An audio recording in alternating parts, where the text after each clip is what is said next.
నమస్తే. దీక్షా దివస్ సందర్భంగా తెలంగాణ భవన్ సంబరాలు మునిగి తేలుతూ ఉంది.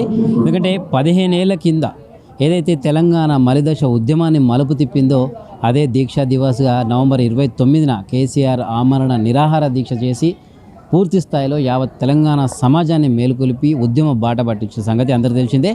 అయితే ఆ రోజును మళ్ళీ ప్రతి సంవత్సరం జరుపుకున్నట్టుగా ఈ సంవత్సరం కూడా బీఆర్ఎస్ నేతలు కావచ్చు, కార్యకర్తలు కావచ్చు పెద్ద ఎత్తున జరుపుకుంటున్నారు. అయితే మనతో పాటు గుంటి మంజులారాణి ఉన్నారు.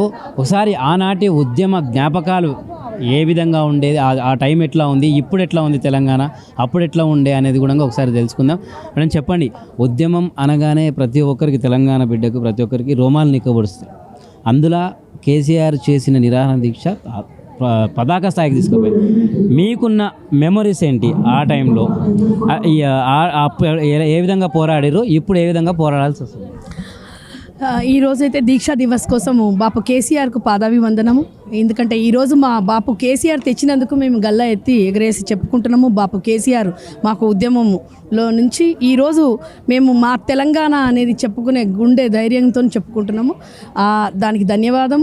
మా అమ్మ కూడా ఉద్యమకారురాలు. 1964లో తన కూడా ఉద్యమం చేసింది. తొలి దశలో మా మమ్మీ చేసింది. ఆ స్ఫూర్తి నుంచే నేను 2014లో నేను మన తెలంగాణ వచ్చిన తర్వాతనే నేను జాయినింగ్ అయినానమ్మా. బాపు కేసీఆర్ వడ్డన్ని అంటే ఆయన ఒక నాయకుడు. ఆ నాయకుడు కన్నా ముందు కొన్ని వందల మంది చనిపోయారు ఉద్యమకారులు.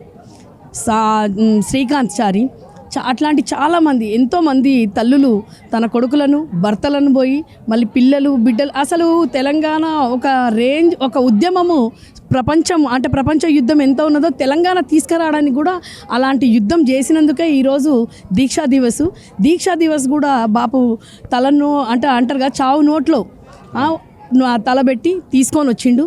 ఒట్టిగానే ఇయ్యలేదు. ఈరోజు మూర్ఖులు కొంతమంది ఏమంటారంటే అడగంగానే ఇచ్చిరంటే కాదు, ఇది అడగంగానే ఇచ్చింది కాదు, ఇది అడిగితే స్వీట్ ఇచ్చినట్టు చాక్లెట్ ఇచ్చినట్టు కాదు. ఇది ఏదో మా సోనియా ఈరోజు చెప్తున్నాడు కదా, ఒక మూర్ఖుడు ముఖ్యమంత్రి. ఈ ముఖ్యమంత్రి 9 నెలల పాలన ముఖ్యమంత్రి. ఆ మూర్ఖుడికి అసలు ఏమీ తెలియదు, ఉద్యమం గురించే తెలియదు, ఉద్యమం అంటే ఏందో తెలియదు. తెలంగాణ కోసము కొన్ని వేల మంది చచ్చిపోయినారు. అందులో ఒక నాయకుడు మా బాపు కేసీఆర్ అంటారు కదమ్మా. ఆయన గురించి చెప్పాలంటే అంత స్థాయిని అది కాదు. కానీ ఎన్నో గాథలు ఎన్నో విని ఈరోజు దీక్ష కోసము బాపు ఆ రోజు 14 సంవత్సరాల కింద 10 సంవత్సరాల కింద అయింది.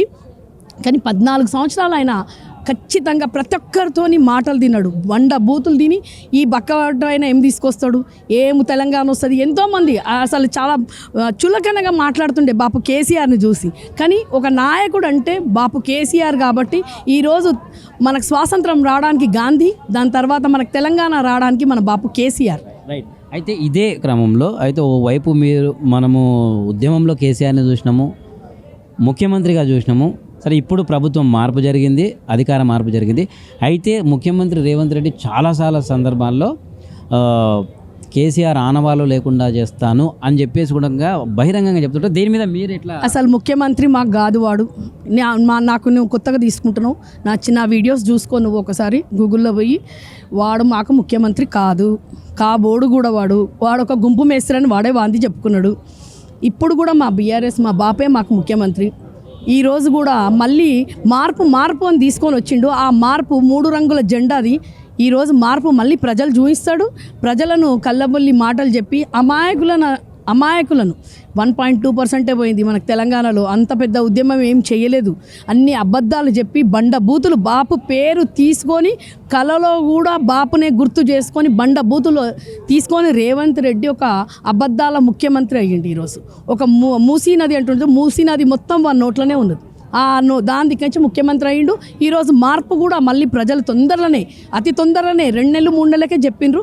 ఈరోజు 9 నెలల అంటే ఏదో 1 ఇయర్ పాలన ఏం విజయోత్సవాలు రమ్మని అంటున్నారు కదా. బస్ స్టాండ్లో విజయోత్సవాల కోసం ఈరోజే ఒక వీడియో వైరల్ అయింది. పండ్లు అమ్ముకునేట ఆమె బూతులు తిట్టి రేవంత్ రెడ్డిని. ఇట్లాంటి ముఖ్యమంత్రిని ఇన్ని అసలు ముఖ్యమంత్రి పదవిని దిగజార్చిండు రేవంత్ రెడ్డి. ముఖ్యమంత్రి పదవి ఒక చాలా ఉన్నతమైన పదవి. ఒక రాజు, ఒక రాష్ట్రానికి ఒక రాజు. ఆ రాజుకు పేరును తీసేసిండు. వాడు గుంపు మేస్త్రిగానే మిగిలిపోయాడు, ముఖ్యమంత్రి కాదు వాడు. రైట్. అయితే ఇంకొకటి ముఖ్యమంత్రి రావాలి, కేసీఆర్ రావాలని చెప్పేసి కాంగ్రెస్ వర్గాలు మొత్తం కూడా అడుగుతుంటాయి. నిజంగా కేసీఆర్ కనుక వస్తే ఏమవుతుంది? అలాగే ఈ దీక్షా దివస్ సందర్భంగా నెక్స్ట్ మరి మనం పాత కేసీఆర్ని చూడబోతున్నామా లేదా తెలంగాణ ప్రజలు? ఒకవేళ వస్తే ముఖ్యమంత్రికి ఏ విధంగా సవాల్గా మారుతుంది? మళ్ళా మా బాపు పాత కేసీఆర్ రాడు, ఇప్పుడు మార్పు కేసీఆర్ వస్తాడు. ఇప్పుడు ఒక రేంజ్లో మళ్ళీ మార్పు వస్తుంది. మాకు కూడా మార్పు కేసీఆర్ రావాలి కదా. ఇట్లాంటి గుంపు మేస్త్రిని సంలాంచాలంటే మార్పు కేసీఆర్ ఖచ్చితంగా వస్తాడు. ఒక రేంజ్లో మార్పు అనేది ఏందో ఆ గుంపు మేస్త్రికి మళ్ళీ మార్పు అనేది చూపిస్తారు. ప్రజలే ఈరోజు మార్పు అనేది చూపిస్తున్నారు. ప్రజలే ఉరికిపిచ్చి ఈరోజు ప్రస్తుతం ఉన్న గవర్నమెంట్ను ఏదైనా కలెక్టర్ ఎప్పుడైనా ఉరికినట్టు చూసినరా? గత చరిత్రలో ఎప్పుడైనా విన్నారా? కలెక్టర్ను ఉరికిపిచ్చి కొట్టే ప్రజలను స్థాయికి తీసుకొని వచ్చిండు రేవంత్ రెడ్డి. ఈరోజు గురుకులాలలో పిల్లలు చనిపోయారు.